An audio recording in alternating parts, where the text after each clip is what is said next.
ফালানাসআলান্নাল্লাযীনা উরসিলা ইলাইহিম, আমি অবশ্যই তাদেরকে জিজ্ঞাসা করব যাদের নিকট রসুল প্রেরণ করা হয়েছিল।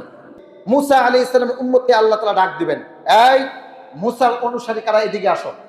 মুসার অনুসারী আসবে, আসার পরে জিজ্ঞাসা করবে, তোমাদের কাছে যে মুসাকে প্রেরণ করা হয়েছিল, তার প্রতি যে কিতাব নাজিল করা হয়েছিল, মুসা কি তোমাদের কাছে সব কিছু পরিপূর্ণভাবে এ টু জেড বিস্তারিতভাবে তোমাদের কাছে পৌঁছে দিয়েছিল? এটা উম্মতের কাছে জিজ্ঞাসা করবেন আল্লাহ তাআলা।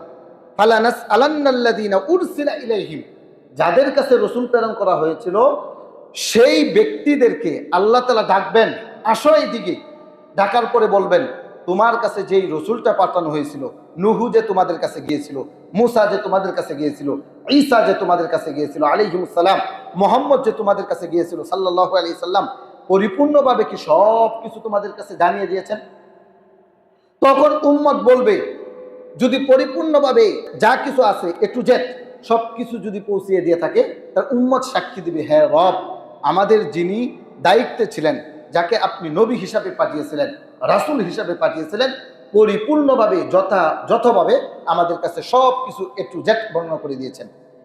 এরপর আল্লাহ সুবহানাহু ওয়া তাআলা বলছেন, ওয়ালানাসআলান্নাল মুরসালিন, এবং আমি জিজ্ঞাসা করব তাদেরকেও যাদেরকে নবুয়তের দায়িত্ব দিয়ে কুরআন এবং হাদিসের জ্ঞান দিয়ে পৃথিবীর মধ্যে পাঠিয়েছিলাম। দুই জাতিকেই আল্লাহ তাআলা প্রশ্ন করবেন। এক, যারা উম্মত হবে, অনুসারী, তাদেরকেও প্রশ্ন করা হবে, এবং যাদেরকে দায়িত্ব দেওয়া হয়েছিল তাদেরকেও প্রশ্ন করা হবে। বর্তমান সময়ে কোনো নবী রাসূল আসবে না, আমাদের নবী শেষ নবী। প্রতিটা আলেম, কোরআনে এবং হাদিসের জ্ঞান সম্পূর্ণ ব্যক্তি, প্রত্যেকটা আলেমের দায়িত্ব হচ্ছে এ টু জেড হুবহু যা কিছু আল্লাহ কোরআনে যেভাবে উল্লেখ করেছেন, নবী যেইভাবে হাদিসের মধ্যে উল্লেখ করেছেন, এই জাতির কাছে বলে দেওয়া। যদি না বলে দেয়, কোনো কিছু যদি প্রশাসনের কারণে যদি গোপন করে, নেতার কারণে যদি গোপন করে, মসজিদ কমিটির কারণে যদি গোপন করে, বিপদ আসতে পারে বলে এই কারণে যদি গোপন করে, সেই দিন এই জাতি মসজিদের ইমাম সাহেবের বিপক্ষে দাঁড়িয়ে যাবে, দাঁড়িয়ে বলবে, আমাদের ইমাম সাহেব এই কথা বলে নাই, যদি বলতো তাহলে হয়তো মানতাম, এভাবে বলবে। এই জন্য দেখবেন আলেম ওলামা নিজের জানের রিস্ক নিয়ে আপনাদেরকে বলে যে এইগুলো কাজ করা যাবে না, এগুলো জুলুম। এখন একটা সময় যখন বক্তব্য দেওয়া হয়েছে, সব বক্তব্য গেছে আওয়ামী লীগের বিপক্ষে। এখন বক্তব্য দিলে সব জায়গায় বিএনপির বিপক্ষে। কেন? কারণ কি? কারণ হচ্ছে এই, মানুষ যখন ক্ষমতা পায় তখন আল্লাহকে ভুলে যায়, মানুষ যখন ক্ষমতা পায় তখন রাসূলকে ভুলে যায়, শরীয়ত ভুলে যায়। ক্ষমতার মোহে পড়ে তখন তারা শরীয়তকে প্রত্যাখ্যান করতে দ্বিধাদ্বন্দ্ব করে না। এই জন্য যখন কুরআন এবং হাদিস খুলে খুলে তাদেরকে বলা হয়, তখন দেখবেন তাদের বিপক্ষে চলে যাচ্ছে। আমার পোস্টের মধ্যে যে সমস্ত ভাইয়েরা আগে কমেন্ট করতো যে হুজুর আপনার পক্ষে আছে, মাশাআল্লাহ, এই জন্য আপনাকে ভালো লাগে, এখন তারা আমার বিপক্ষে বকাবাদ্য করে। কারণ কি? যে আওয়ামী লীগের বিপক্ষে করার কারণে বিএনপির ভাইরা আমার প্রতি খুশি ছিল, এখন বিএনপির ভাইরা আমার প্রতি বিরক্ত। কারণ কি? কারণ হচ্ছে এটাই, শরীয়তের দিক নির্দেশনা যখনই দেওয়া হবে তখনই কারো না কারো পক্ষে বিপক্ষে অবশ্যই যাবে।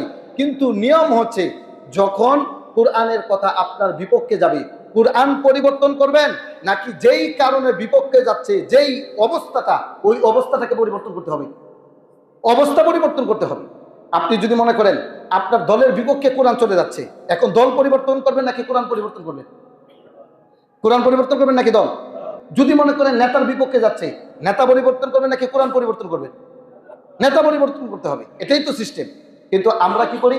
না, আমার নেতা যা কিছু করুক এটাই ঠিক, কোরআন যা বলেছে সবই ঠিক। আপনি মুসলমান মিয়া, মরেন, মইরা দেখেন, মরবেন তো। টিকতে পারে নাই ফেরাউন, টিকতে পারে নাই আবু জাহেল, উতবা সাইবা টিকতে পারে নাই। যারা 40 সাল পর্যন্ত ক্ষমতায় থাকবে, করোনা ভাইরাসের চাইতে শক্তিশালী যারা বলেছিল, তারাও টিকতে পারে না, চুরের মতো দেশ ত্যাগ করেছে। আপনারাও এই পৃথিবীর মধ্যে ক্ষমতা দেখিয়ে টিকতে পারবেন না, ঠিক কিনা বলেন? টিকতে পারবেন না আপনারাও। সুতরাং যদি কোরআনের বিপক্ষে চলে যায়, তাহলে আপনাকে বুঝতে হবে কোরআনের পক্ষে থাকতে হবে। আমার কোরআনের বিপক্ষে আমি কেন যাব? কেন আমি কোরআনের বিপক্ষে যাই? এই জন্য কোরআন এটা আল্লাহর মনোনীত কিতাব।